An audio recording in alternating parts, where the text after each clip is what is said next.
화평, 오래 참음, 자비, 양선, 충성, 온유, 절제. 이건 어느 한 가지도 정말 아름답지 않는 것이 아무것도 없어요. 이 한 가지 덕성과 한 가지 인격만으로도 충분히 빛나는 사람이 됨을 우리가 볼 수 있는데 이게 9가지 열매가 이렇게 있게 되죠. 잘못하게 되면 성령의 열매는 9가지구나 이렇게 생각할 수 있어요. 어떻게 볼 때 우리가 9가지라고 볼 수 있습니다. 그렇지만 성령의 열매는 하나예요. 열매가 많이 있으면 열매의 가치가 크게 없어요. 그렇죠? 1000년에 한 번 정도 나는 이런 나무, 천도, 복숭아 이런 거는 굉장한 가치를 가지고 있죠. 희소 가치라는 것이 있습니다. 귀하면 귀할수록 없으면 없을수록 가치가 있는 거죠. 그러니까 성령의 열매가 아주 유일무이하게 하나예요. 그래서 성령의 열매는 아주 대단한 가치를 갖고 있고, 아주 희귀한 것이에요. 어떤 측면에서 이 성령의 열매는 성령의 역사와 사역, 하나님의 능력에 의해서만 이루어질 수 있는 열매예요.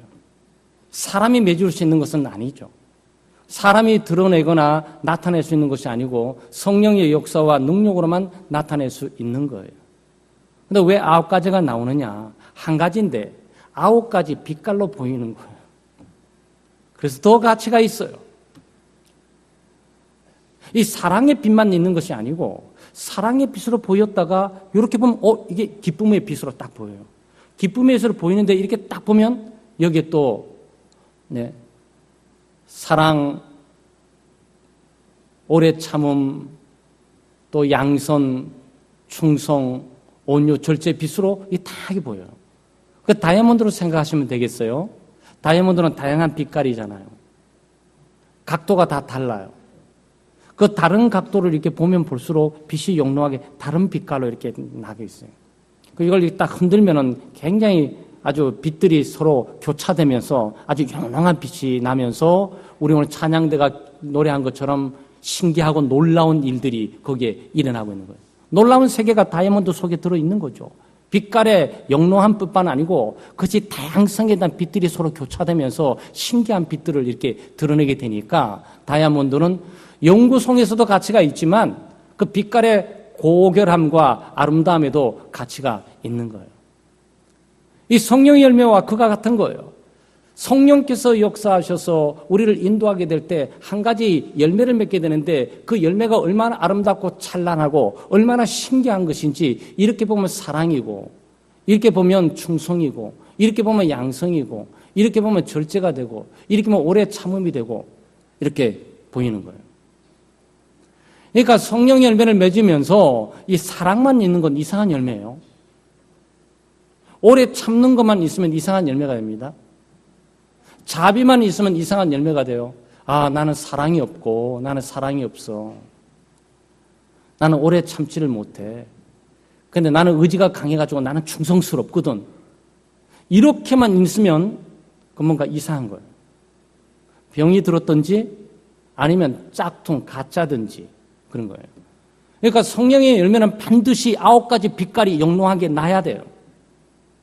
그 빛깔들이 강도의 차이가 있고 색깔의 이 각도에 따라서 다르게 보일 수는 있을지언정 모든 9가지 영롱한 빛깔들이 한꺼번에 다 있어야 되는 거예요. 그게 성령의 열매입니다. 그러니까 예수 믿는 사람들이 이 성령의 열매를 맺을 수 있는 기회를 얻을 수 있다는 것은 놀라운 은혜입니다. 아주 이 신기한 빛깔의 인생, 신기한 빛깔의 이 모습을 드러내고 신기한 빛깔의 인격을 좌우 사방팔방에서 빛나고 살아갈 수 있다는 것은 놀라운 일이죠. 그러니까 기독교인들에게만 있어지는 거예요.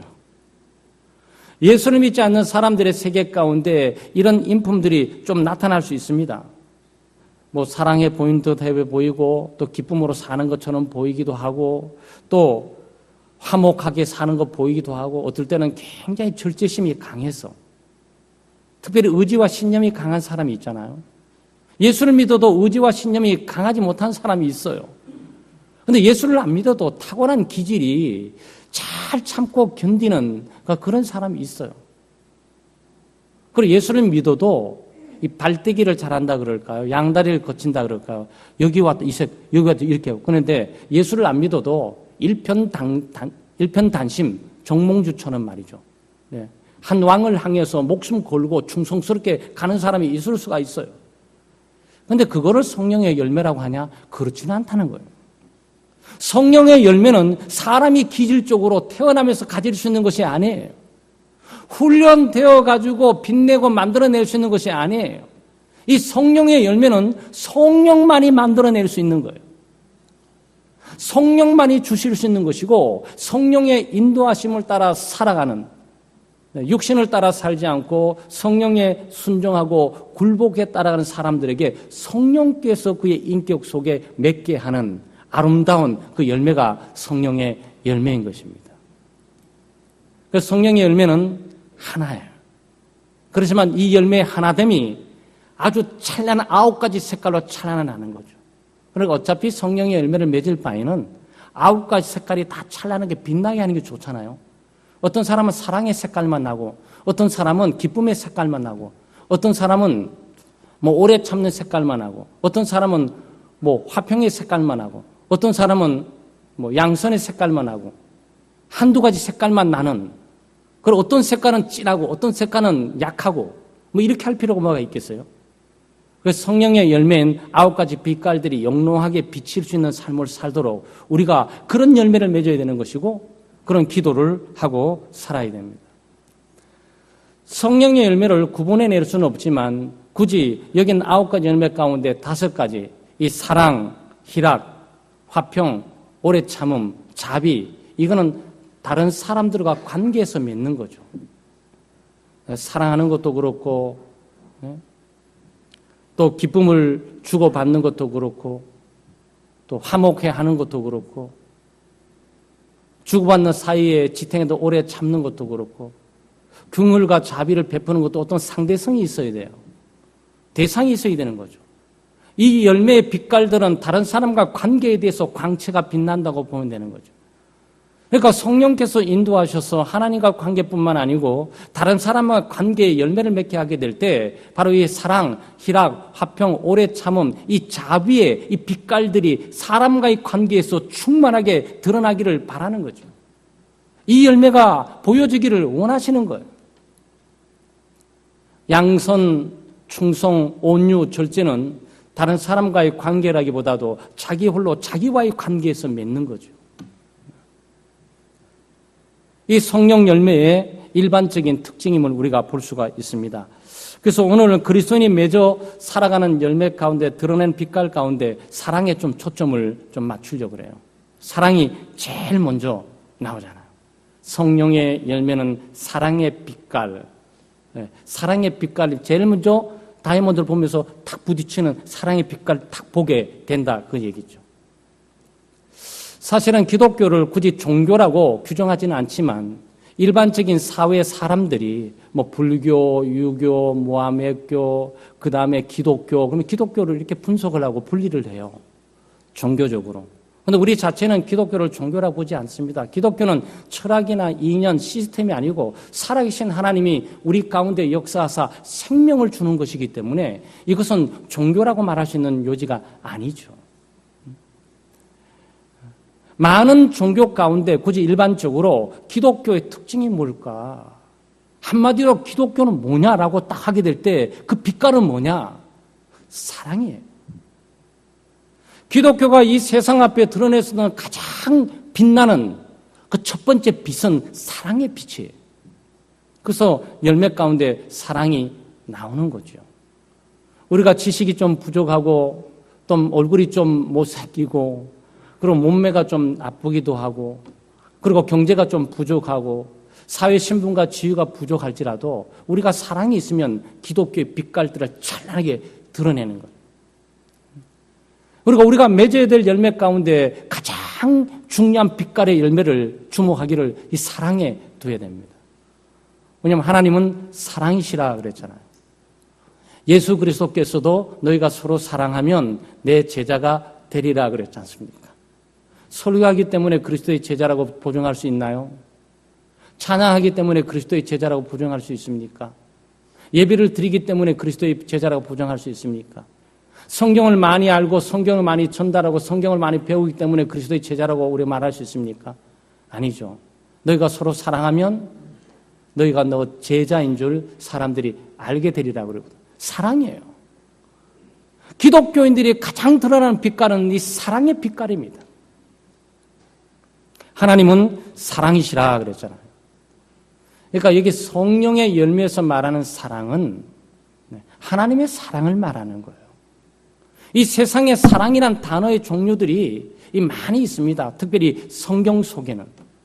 우리는 사랑 그러면 하나밖에 쓸 수가 없어요. 그런데 이 헬라어는 사랑이란 단어가 4가지가 종류가 나와요. 이성간에 하는 사랑이 있죠. 그게 에로스 사랑 아니겠어요? 그래서 에로스라는 단어를 써요. 그래서 이성간의 사랑이에요. 뭐 본능적으로 남자 여자가 서로 눈에 맞고 저 사람 멋있다, 매력이 있다, 매혹적이다. 그럼 서로 매력을 느끼고 서로 사랑을 느끼고 살면서 결혼까지 가게 되는 게 그게 이성간의 사랑이에요. 우정 사랑이 있어요. 친구 따라 강남 간다고. 친구 가는 곳에 가면 부모도 버리고 친구 따라가요. 직장 버리고 친구 따라가요. 친구를 사랑하는 거예요. 요나단과 다윗처럼 말이죠. 네. 집안과 가문 환경을 극복하고 우정, 친구, 의리의 사나이 돌쇠들처럼 해서 살아가는 친구들이 있어요. 근데 그게 필리아라는 단어로 규정이 됩니다. 성경에는. 우리 한국에는 이런 단어 규정이 없어요. 그냥 사랑 하나밖에 없어요. 그런데 성경에는 이 단어가 엄연히 구분되어 있어요. 이성 간의 사랑이 있고 친구 간의 사랑이 있고 친족 간의 사랑이 있어요. 그 부모, 자식 간의 사랑이죠. 형제 간의 사랑입니다. 이건 남이 아니고 피는 물보다 진하다 그러니까 그렇게 미워하고 다투고 분쟁해도 그래도 나중에 보니까 내 형제구나 라고 생각하고 마음을 풀고 어떤 순간에 만나기도 하고 그냥 원수 같은 자식 그러면서 이렇게 하더라도 그 자식이 그렇게 가슴에 대못을 받고 인생에 가슴 아프게 고통과 괴로움을 주면서도 그래도 그 자식 사랑하는 마음들이 잃어버려지지가 않아요. 그게 친족과 가족의 사랑이죠. 그게 스톨게라는 단어로 나와요. 그러니까 구분되어 있어요. 그런데 하나님의 사랑은 그런 게 아니에요. 하나님의 사랑은 이성 간의 사랑도 아니고 친구 간의 우정의 사랑도 아니고 가족 간에 있는 혈족의 사랑도 아니에요. 이 사랑은 그런 것을 초월해 넘어가고 있어요. 여기 말하는 성령의 열매 사랑은 아가페를 씁니다. 아가페는 하나님의 사랑을 말하는 거예요. 그러니까 이 성령의 열매는 인간적으로 맺어질 수 있는 것이 아니에요. 이 하나님의 사랑은 성령의 인도함을 받고 살아가게 될 때 기독교인들이 맺게 되는 놀라운 찬란한 빛이죠. 이 사랑이 생명이고 이 사랑이 빛이고 이 사랑이 열매인 거예요. 하나님의 사랑의 특징은 뭡니까? 무조건적인 거예요. 아무 조건이 없어요. 기대도 하지도 않아요. 바라지도 않습니다. 원하지도 않아요. 그냥 베푸는 사랑, 거저주는 사랑, 모든 것을 내주는 사랑, 어떤 조건이 없어요. 내가 사랑해주면 너 나중에 사랑해 줄 거지, 이런 것이 없어요.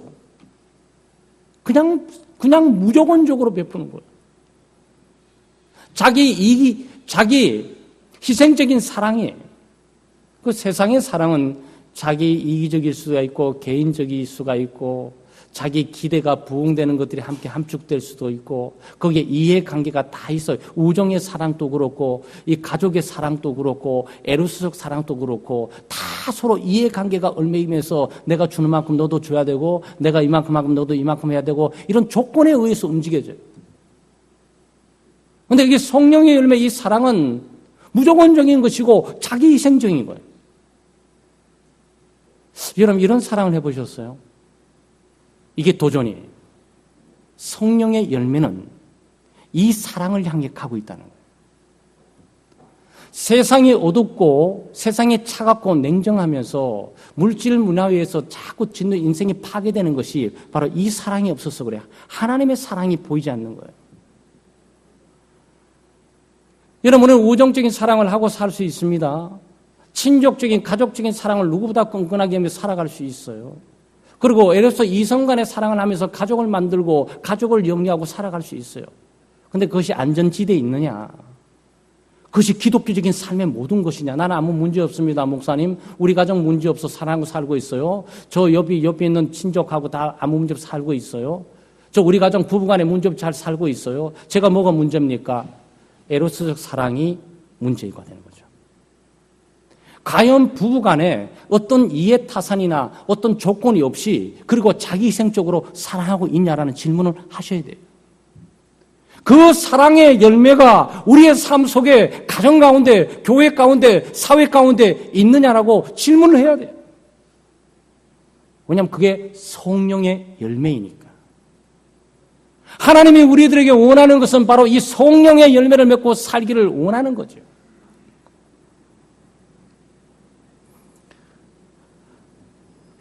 아마 저도 그렇지만 저는 이건 노래를 배웠습니다. 어머니 품에서 노래로 요한복음 3장 16절을 이렇게 외우면서 배웠어요. 이렇게 해서 하나님이 세상을 이처럼 사랑하사 어머니가 들려줬던 거예요. 제가 참 성경 구절을 이렇게 외우면서 들었던 구절이 요한복음 3장 16절이에요. 근데 저는 아직도 하나님의 사랑의 깊이와 넓이와 높이를 모를 때가 많아요. 목사로서 설교하고 교회를 섬기고 봉사하고 살아가고 있으면서도 이 에로스적, 이 아가페적인 사랑을 직면하게 될 때 이 침묵을 지키게 돼요. 내가 목사로서 종교적인 일이나 목사로서 직업을 감당하기 전에 나는 정말 하나님을 사랑하는가? 나는 내 교회를 이렇게 사랑하는가? 나는 내 교우를 정말 이렇게 사랑하는가? 이 반문할 때가 많이 있습니다. 그럴 때마다 저의 마음속에 깊은 곳에 침묵을 지키게 돼요. 답을 할 수가 없어요. 긍정적인 답을 제대로 할 수가 없어요. 주님, 저는 죄인입니다. 불쌍히 여겨주십시오. 저를 도와주십시오. 제가 성령의 열매, 성령을 따라서 하나님의 사랑의 열매를 맺고 살아가기를 정말로 원하는데 타락하고 오염된 육신 가운데 이렇게 살지 못함을 용서해 주시고 또 그렇게 이끌어 주십시오. 이런 기도할 때가 있습니다. 왜냐하면 저도 가정이 있고 자식들이 있고 주변에 목회 동력자들 있고 다 사람과의 관계를 맺고 살지 않겠습니까? 그런데 하나님이 나를 향한 도전은 아가페적인 사랑이거든요. 친구와의 문안에 지나고 주고받는 사이 좋은 걸 말하는 것이 아니고 그냥 가족 간에 아내 사랑하고 남편 사랑하고 자식 사랑하고 문안이라는 내가 무슨 문제가 있냐 이런 것이 아니라 너는 무조건적이고 자기희생적으로 너는 정말 사랑하고 있냐 하게 될 때 이거 또 다른 차원의 도전력을 가질 수밖에 없어요. 그런데 성령의 열매는 바로 그 사랑이거든요. 성령의 열매는 하나님의 사랑, 무조건적인 사랑, 그리고 자기 희생적인 사랑의 열매를 말하는 거거든요. 오늘의 기독교가 도전받아야 되는 필요가 있다면 바로 이 지점이라고 저는 생각합니다. 기독교는 많이 발전됐고 신학 서적도 많이 있고 신학교도 많아졌고 목회자도 많아졌고 교인도 또 많아졌고 교회 건물도 둥그란 게 크고 교회 헌금도 많아졌는데 잃어버린 게 뭘까? 바로 성령의 열매, 이 사랑이 아닐까 생각을 하는 거죠. 이 사랑은 그저 사이좋게 편만하게 문제없이 지내고 있는 것이 아니고 주고받는 일을 능수능란하게 잘하는 것이 아니고 아무것도 받지 않아도 자기 희생적으로 무조건적으로 사랑을 쓴 하나님의 사랑을 내가 한번 실천하고 살아가고 있느냐라는 문제는 별개의 문제 아니겠습니까?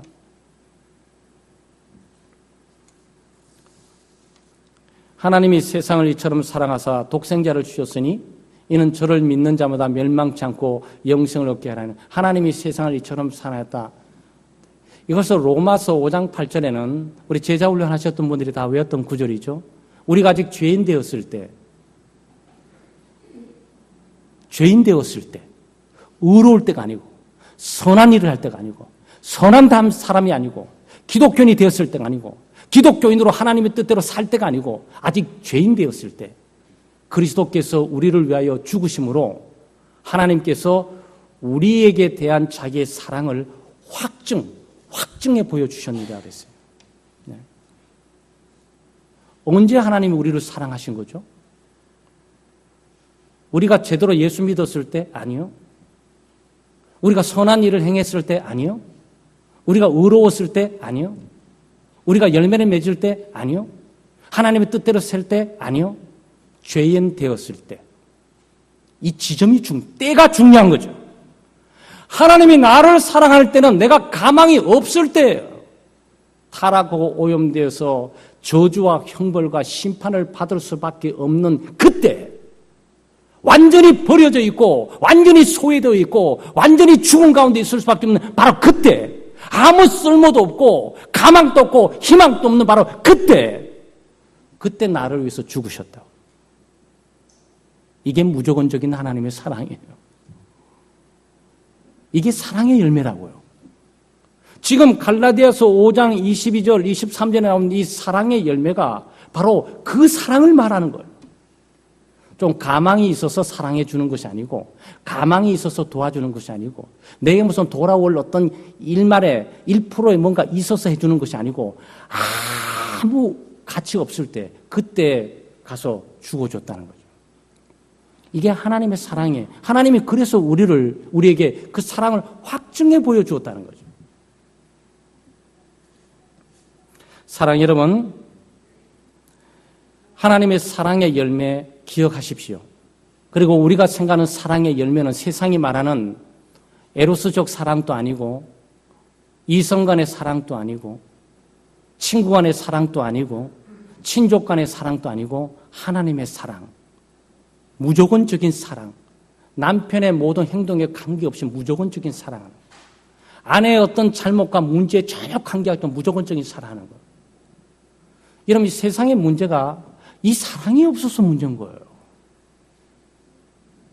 만약 이 사랑이 있다면 우리는 문제를 좀 더 줄일 수 있을 거예요. 뿐만 아니고 사막에 물이 흐르도록 할 수 있습니다. 광야에 꽃이 피게 할 수 있어요. 죽음의 땅을 생명의 땅으로 막 바꿔낼 수 있어요. 그게 하나님의 사랑, 바로 자기 희생적이고 무조건적인 사랑이에요. 그러니까 이거 파워죠. 사랑은 원자폭탄보다 더 무서운 거예요. 정말 하나님의 사랑을 갖고 살아가게 되면 죽음을 이길 뿐만 아니고 어둠을 이기게 되죠. 우리의 모든 행복이 여기에 걸려 있는 거예요. 여러분, 우리 문제가 뭡니까? 돈이 없어 문제입니까? 또 도로가 없어 문제예요? 문화가 없어 문제입니까? 교육이 없어 문제예요? 예술이 없어 문제입니까? 우리 모두는 시대를 건너오면서 지금 이상으로 더 아름답고 찬란하고 이 문화적이고 발전된 시대를, 아마 이전 시대는 없지 않겠어요? 앞으로 더 많이 발전할지라도. 그런데 우리의 삶은 여전히 냉랭하고 여전히 차갑고 여전히 목말라 있고 여전히 고통받고 있고 여전히 괴로워하고 있고 여전히 소외감을 갖고 있고 여전히 불평하고 여전히 불만 갖고 있어요. 이런 문제가 뭐죠? 아가페적인 사랑을 어느 날 잊어버린 거예요. 이 하나님의 사랑을 잊어버린 거예요. 성령의 열매를 잊어버린 거예요. 우리가 성령의 열매인 아가페적인 하나님의 사랑을 되찾기만 한다면 우리의 물질, 또 사회적인 신분, 지위, 또 우리의 얼마나 많은 성공, 얼마나 똑똑하고 얼마나 잘났고 얼마나 못났고 이 모든 문제는 아무 의미가 없습니다. 하나님의 사랑, 무조건적이고 자기 희생적인 사랑 앞에는요, 모든 빛들이 다 어두워져 버려요. 이 사랑만이 찬란하게 빛나고 우리의 생명이 되고 우리의 구원이 되고 우리의 진리가 되는 거죠. 사랑하라는 말은 명령입니다. 지금 여기는 상태를 말하고 있는 거예요. 예수 그리스도를 믿고 구원을 받고 성령의 내주함이 있는 사람, 성령을 따라 행하면서 열매를 맺고 가게 될 때 사랑, 희락, 화평, 오래 참음, 자비, 양선, 충성, 온유, 절제, 네, 이런 상태가 되게 된다는 거예요. 그런데 이런 상태에서 하나님께서 우리에게 명령하시는 거예요. 빛이 있으라! 그런 거죠. 사랑의 빛깔을 드러내라는 거예요. 사실 이건 구약 성경뿐만 아니고 신약 성경이 이르기까지 하나님의 백성들에게 이 세상, 어두운 세상, 절망적인 세상, 그러면 진리를 잃어버리고 갈 길을 잃어버리는 깜깜한 세상 가운데 하나님이 늘 백성들에게 세상의 빛이 되고 세상에 사랑을 드러내라라고 늘 말하는 거예요. 그리고 우리가 세상 앞에 드러낼 것들이 사랑의 빛이에요. 사랑의 빛깔을 드러내는 것이 하나님의 백성들에 주어지는 중요한 명령이에요. 그 서로 사랑하라는 것은요, 제한이 아닙니다. 권면이 아니에요. 교훈이 아닙니다. 제시가 아니에요. 이거는 하나님이 그의 백성들에게 명령하시는 거예요. 서로 사랑하라고. 하나님을 내 뜻과 목숨과 마음을 다해서 사랑하라고. 내 이웃을 내 몸처럼 사랑하라고. 그래서 그 사랑은 명령형으로 되어 있어요. 사랑으로 행하라, 사랑으로 종로로 타라. 이 전부 명령으로 되어 있습니다. 우리의 상태가 예수 믿는 사람들의 상태, 예수 믿는 사람들의 모습이 사랑의 모습이고 희락의 모습이고 화평의 모습이고 온유한 모습이고 오래 참는 모습이고 양선의 모습이고 충성의 모습이고 온유와 절제의 모습이라면 그 모습 그대로 사장돼 두지 말고 하나님의 명령에 따라서 그 빛깔을 하나하나 드러내고 비추고 살라는 거예요. 그게 하나님의 백성들이 이 땅을 살아가는 삶의 목적이에요.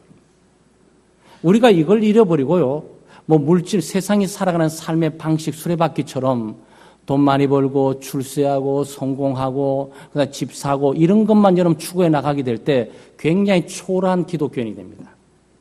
굉장히 초라해요. 소금이 그 맛을 잃어버리고, 그 빛이, 그 빛깔을 잃어버린 것처럼 아주 이상해져 버려요. 우리의 삶의 목표는 바로 성령의 열매 맺는 삶이에요. 그 중에 이 사랑의 열매, 고귀한 열매 빛들을 우리가 간직하고 이 빛들을 드러내며 살아가야 됩니다. 예수님께서도 그러셨잖아요. 서로 사랑하라고. 그러면 모든 사람이 너희가 내 제자인 줄 알겠다. 그거 더 나가십니다. 원수를 어떻게 하냐고? 원수까지 사랑하라고. 사랑, 여러분, 우리는 기독교적인 삶을 이 땅에 죄인하고 사는 사람입니다. 주님을 따라 사는 것이죠.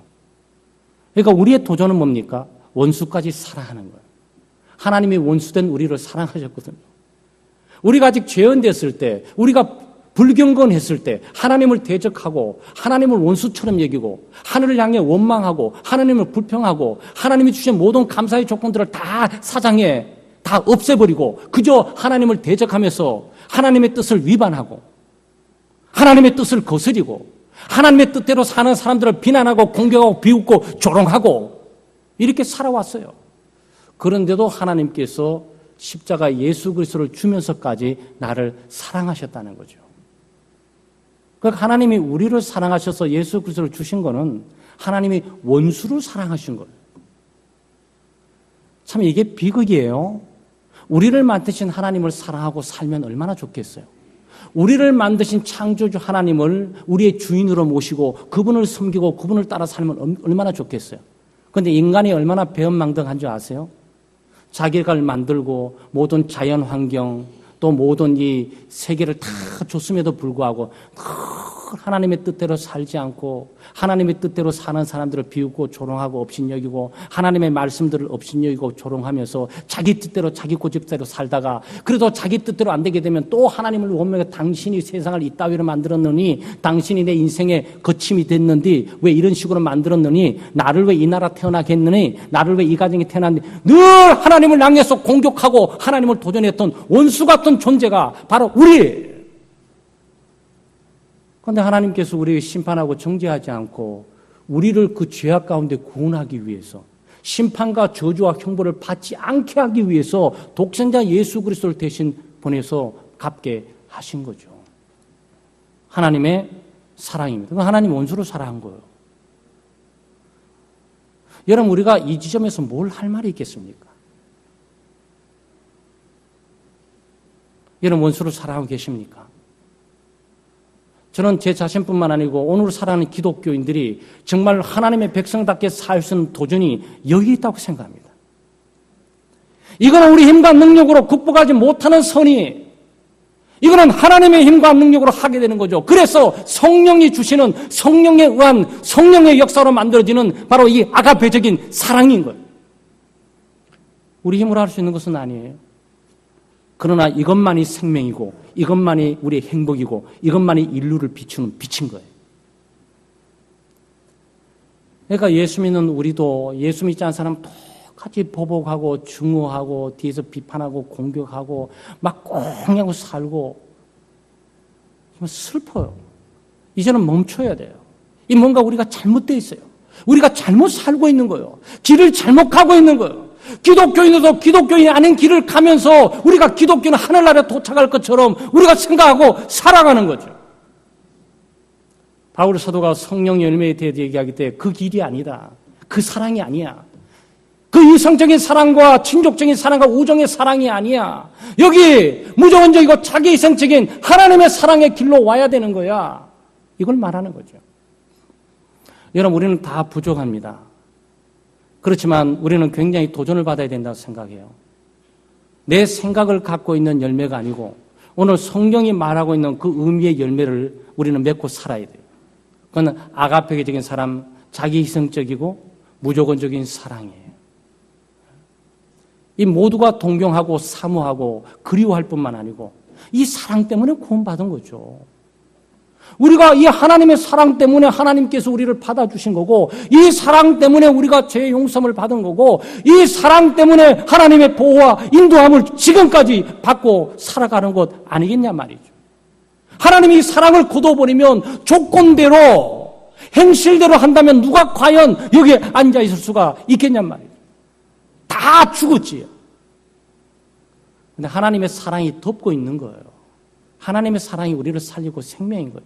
결국 우리가 가정을 살리는 것도 사랑이고 교회를 살리는 것도 사랑이고 우리 사회를 살리는 것도 사랑이에요. 근데 그 사랑이 조건적인 사랑이 아니고 하나님의 무조건적이고 자기희생적인 이 사랑만이 세상에 빛이 되고 생명이 된다는 거예요.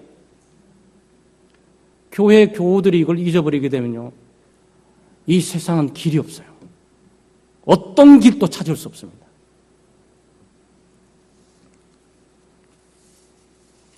사랑은 행동하는 거예요.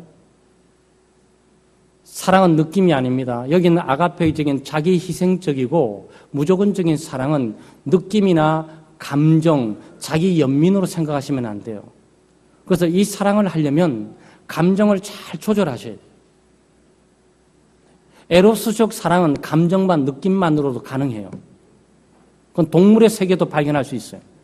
그런데 이 하나님의 사랑의 독특성은 뭐냐? 이 독특성은 단순히 감정이나 감성 또는 느낌이 아니라 이것은 자기 의지적인 행동으로 나타난다는 거예요. 하나님이 우리를 불쌍히 여겨서 아우 불쌍하다. 저렇게 죄악 가운데 죽어가고 있구나. 야, 내 아들이 저렇게 자기를 위해 죽어가고 있는데 저렇게 모른 척하면서 저런 식으로 하고 있구나. 아유, 저렇게 불쌍한 것들. 이렇게 생각하는 분이 아니라고요. 하나님의 사랑은 그렇게 감정으로, 느낌으로 나타나는 것이 아니고 행동으로 나타나세요. 독생자 예수 그래서 우리에게 주었다. give. 그 주었다 속에 희생시켰다는 하나님의 자기 행위가 나와요. 여러분, 구약 성경부터 신약 성경 교회 시대에 이르기까지 하나님의 백성들이 이 땅을 살아가면서 가장 느끼고 감격스러웠던 것이 뭔지 아세요? 하나님의 사랑의 행위를 본 거예요. 하나님이 나를 사랑한다는 느낌과 감정을 가진 것이 아니고 하나님이 정말 나를 사랑하는구나라고 하나님의 행동을 본 거예요. 하나님이 내 삶에 개입하셔서 사랑해 주신 그 행위, 하나님께서 우리 교회에 나타나셔서 사랑해 주신 그 행위, 하나님이 우리 가정에 나타나셔서 사랑해 주시는 그 행위, 그 행동을 보고 우리가 감동을 하는 거예요. 우리가 하나님의 사랑에 감동하는 이유는 뭡니까? 독생자 예수 그리스도가 십자가 못 박혀 죽으셨잖아요. 하나님이 행동하신 거예요. 하나님이 액션을 취하시면서 행동하시고 그리고 하나님이 그 행동을 통해서 내가 너를 이만큼 사랑했다는 거죠. 자기 희생적인 희생이 얼마에 따라서 그 사랑의 강도가 보여지는 거죠. 여러분 그렇죠? 사랑하는 사람들을 위해서 목숨 내놓고 자기 목을 진짜 내놓은 사람은 정말 사랑했구나. 로미오와 줄리엣의 감격이 어디가 있습니까? 목숨 이상의 사랑하는 것들을 행동으로 보여준 거죠. 말로만 자기를 위해서 죽을 수 있어. 말로만 하는 건 누가 못하겠어요. 그래서 요한 사도가 이제 우리가 말과 혀로만 하지 말자. 이제는 우리의 교회나 우리의 공동체는 그런 공동체가 돼서는 안 된다. 말을 함부로 사랑한다고 남발하지 말라. 서로 말로만 하지 말라. 행동과 진실함으로 너의 사랑을 입증하고 보여주라. 그 얘기죠. 가정에서 남편이 아내를 사랑하게 되면 자기 희생적이고 자기 헌신의 사랑을 가정에서 보여줘야 되죠. 아니 정말요. 아내가 남편을 사랑한다면 남편 앞에 자기 희생적이고 무조건적인 사랑을 보여줘야 돼. 행동으로 보여줘야 되잖아요. 뭐 자식 간에 만져도 교회도 마찬가지죠. 이런 단순히 느낌이 아니에요. 감정만이 아닙니다. 자기 연민에 빠지는 것이 아니에요. 아가페적인 자기 희생적이고 무조건적인 사랑은 행동으로 나타나는 거예요. 그런데 사랑하는 사람은 못 속여요. 눈빛도 못 속이고 행동도 못 속이고. 그래도 한참 그룹 가운데 우리 있다가 알잖아요. 아, 쟤 사랑하나 봐, 좋아하나 봐. 행동이 틀려 그래. 한 번도 말해본 적도 없어요. 나 저 사람 사랑하고 저 사람 좋아해, 저 사람 내 마음에 들어 한 번도 말한 적이 없어요. 그런데 행동을 보니까 뭔지 달라. 뭔가가 쏠려 있어. 생각과 마음과 행동이 쏠려 있고 그 가는 그 강도가 쏠려 있어요. 자, 그럼 한번 실험해 볼까요?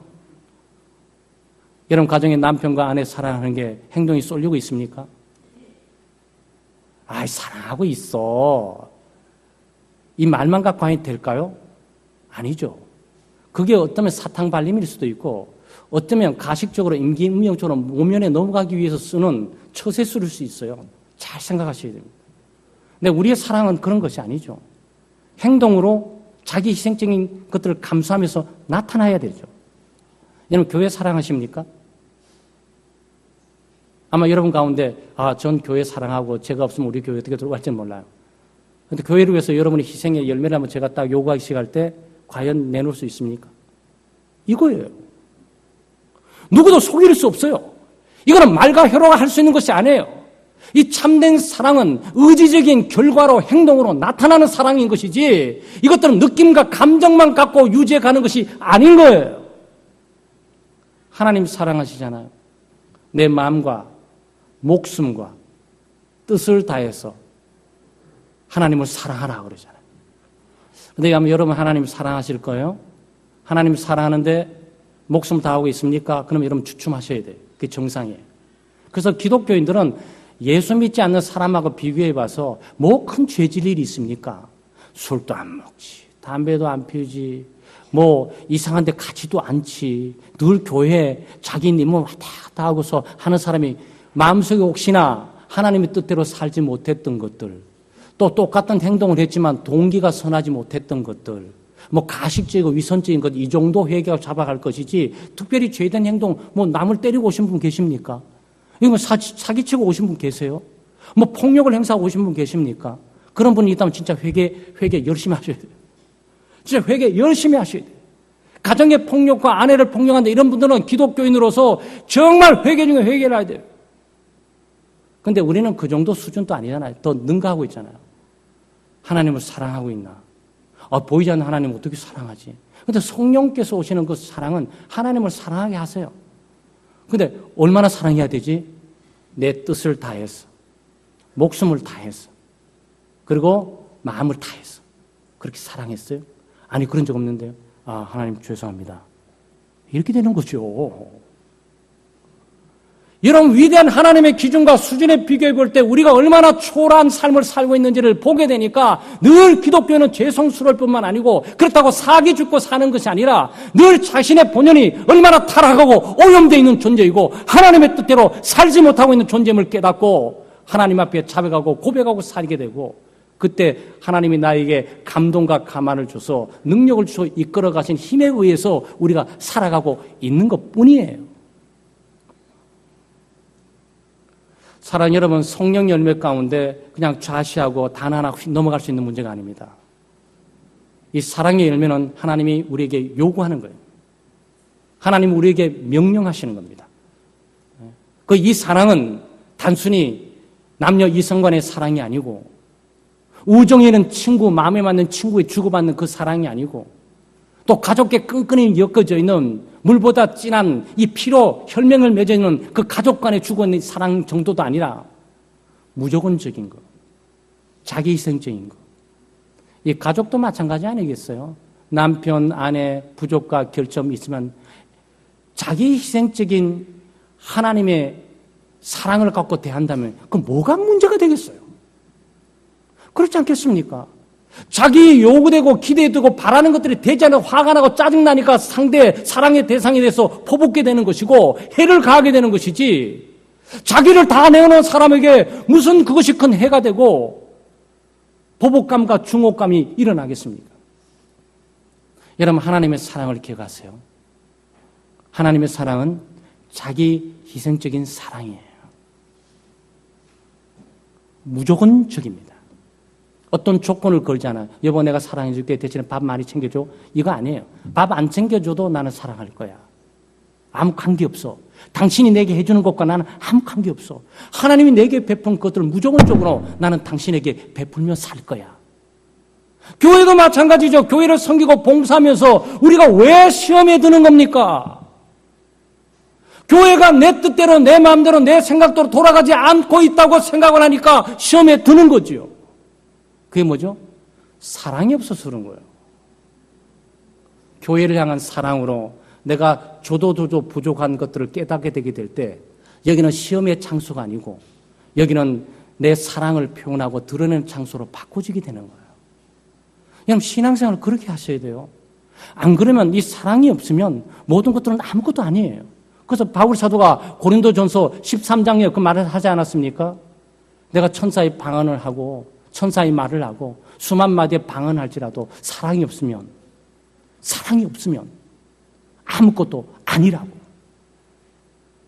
내가 내 몸을 구제하는데 모든 것들을 다 불살라 내어줘도 사랑이 없으면 아무것도 아니라고. 다른 말로 표현해드리면 여러분, 집궁맞고 우리 창대교회에 아침부터 저녁까지 몸 바쳐 365일 죽도록 일을 해도 교회를 사랑하고 하나님을 사랑하고 교우들을 사랑한 것이면 아무것도 아니라고. 그러니 이 사랑이 갖고 있는 힘과 위대함이 얼마나 놀라운 빛깔이냐고. 이 빛깔을 우리가 잊고 살 수는 없어요. 다른 건 몰라도 이 빛깔만은 드러내고 살아야 됩니다.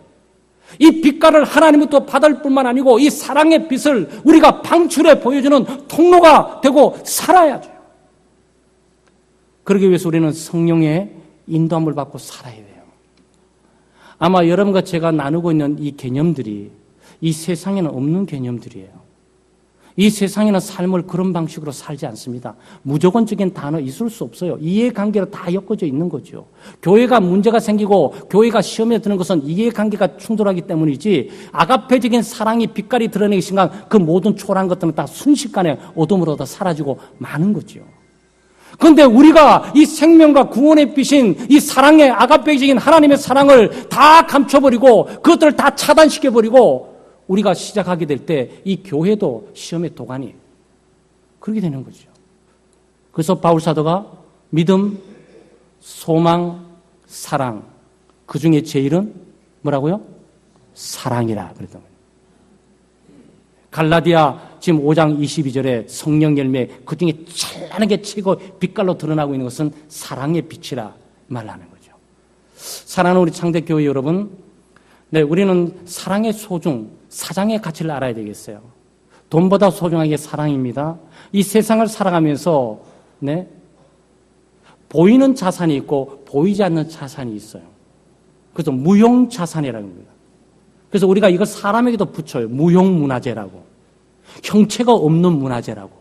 다른 거 다 숭례문 뭐 이렇게 문화재가 있어가지고 문화재 보물 지정해가지고 이거는 유형문화재, 보이는 문화재. 근데 어떤 사람이 있을 때 저를 보고 문화재라고 말할 때 이거는 무형문화재라고 합니다. 이거는 형체가 없어요. 근데 똑같은 문화재 가치를 갖고 있어요.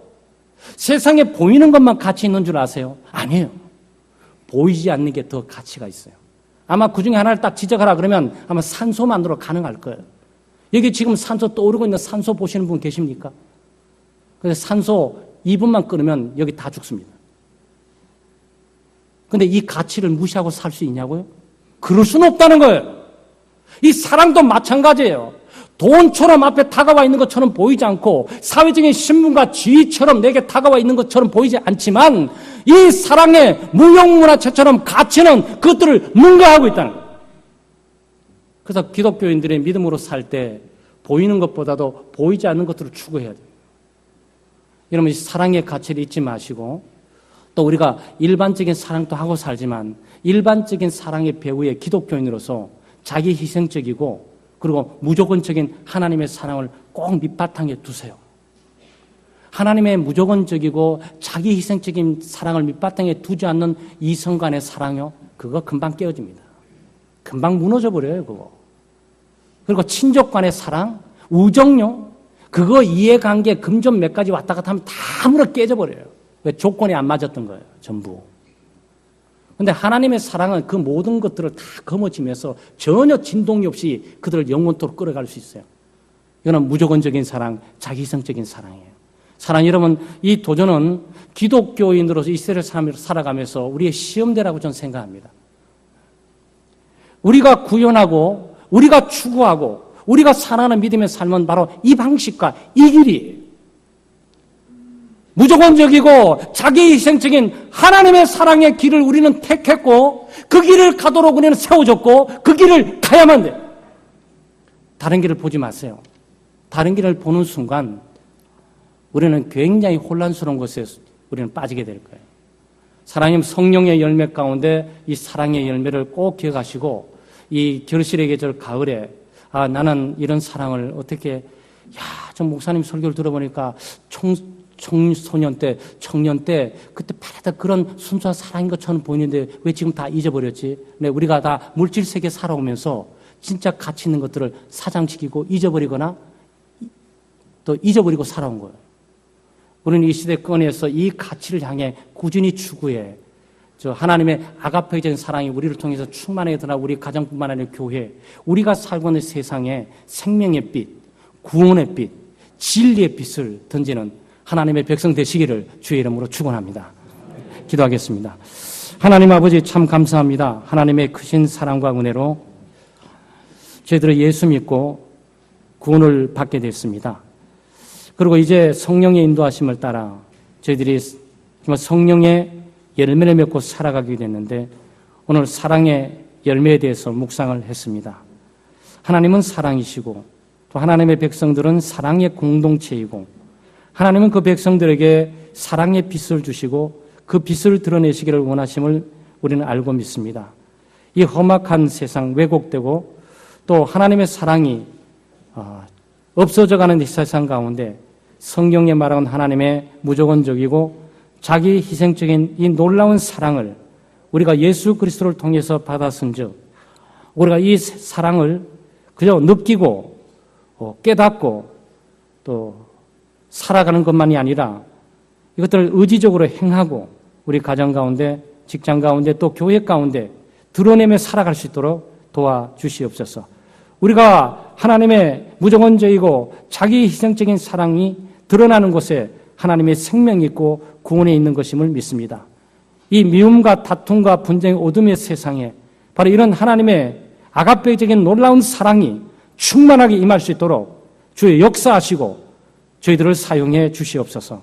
감사드리며 예수님의 이름으로 기도드리옵나이다. 아멘.